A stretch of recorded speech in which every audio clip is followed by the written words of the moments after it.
Medyo makasarili yung isang puti natin mga kaibigan. Sayang yung isa, pinalo niya kanina, medyo nagkaroon ng diferensya. So dito sa ibang side may mga iba tayong ano dito, pero parang lumiit.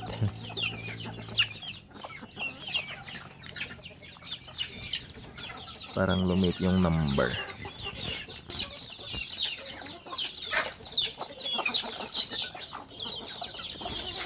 Oh, nagiji darisayan na.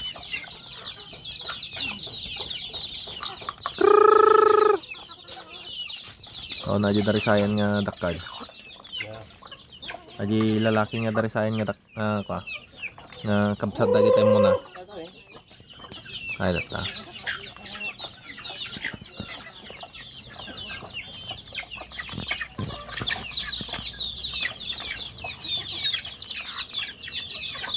Sayang nga di binaot natan ay puraw medyo kukutag.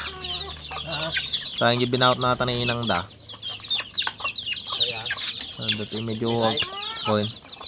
Uno dati di jay.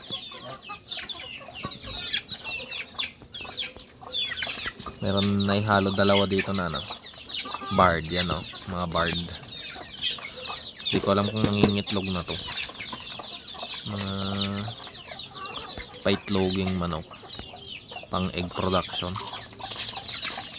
Banyo lang taman, walang mamaham nata. Singirek to ni Bebang. Nandilang pato ti ko ta, sayang ti kanin na.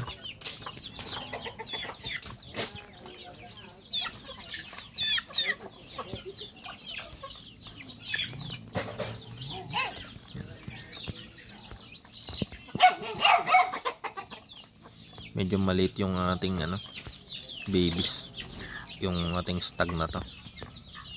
Parang 5 months yata to. 5 months. Pagka lumaki pa okay, pero kapag hindi siya lumaki medyo out ito sa pang breeding natin. So mas gusto natin yung mas malaki ng konti.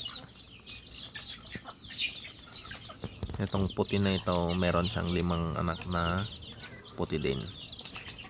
And then meron siyang 3 na gray. Most likely gray kasi gray yung asawa niya eh.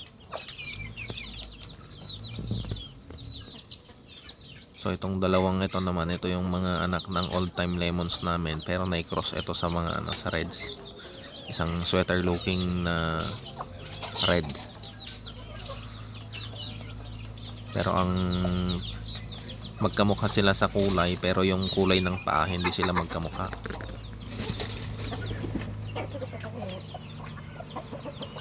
Ito naman yung ating broodcock, medyo pilay-pilay siya ngayon. Katibak na naman yata. Medyo dry na yung kanyang ano, balahibo. Hopefully mapa itlog niya pa yung ibang mga babae dito, para naman sa ganun ay makakuha tayo pa ng isang set. So yung sa nauna mga siguro nakapapisa din tayo ng more or less 50. Pero may mga tinanggal na kasi tayo doon kapag may mga nakikita tayong hindi maganda. So tinatanggal natin agad. Ang natitira na lang yata most likely nasa 20. So hindi sila namatay sa sakit, pero talagang kinal natin sila. So kapag habang may mga bata pa masyado nang maliit, hindi na papasa yung sukat, tinatanggal na natin. May mga dinala nga rin pala kami sa sa bundok, para sa ganun ay mailagay sa mga native, ang crossbreed sa mga native. So sa ngayon ang native namin ay halo-halo lang din, gaya din nito sa mga game fowls. Halo-halo lang din, wala pang maayos na sistema kasi isa naman tong lalaki natin, pangalawa pa lang yun yung mga reds na sa bundok. So ang gagawin natin ngayon for the meantime, iisang breed lang muna. Itong gray lang na itong gagamitin natin ngayon. And then kapag napagpadami tayo ng iisang kulay, most likely by next breeding season, ito naman ang gagamitin natin. And then yung mga magiging produce natin, ibabalik natin down sa kanilang tatay. And then meron tayong third generation na mga grays. Yun ang gagamitin naman natin sa mga magiging anak. Para sa ganun ay makakuha tayo ng medyo straight na breeding ng mga grays natin. So as much as possible gusto nating magumpisa sa sa gray. Kasi maayos na manok ito noon. Yung tatay nito is maayos na manok.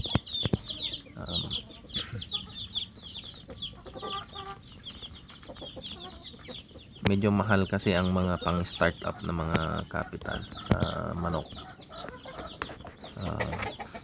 Yung sa mga serious na breeders, alam nyo na rin ang presyo. But for now, we will be trying to propagate what we have, and then ito yung unti-unti nating i-improve. So most likely every year siguro itatry nating mag-upgrade, mag-acquire ng mga magaganda rin na linyada. But we will be using this as our baseline.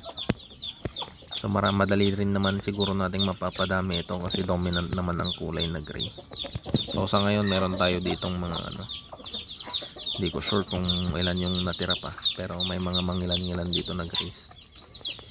And then meron na tayo na produce na parang 4 na babae na mga baby pullet. So most likely makapag-produce tayo ng ilan din doon. Gagawa tayo ng 4 na families of grays kasi itong mga babae natin magkakaibang kulay. May mga puti, may mga reds, may mga white golds, may blacks. So gagawa tayo ng 4 na families of grays.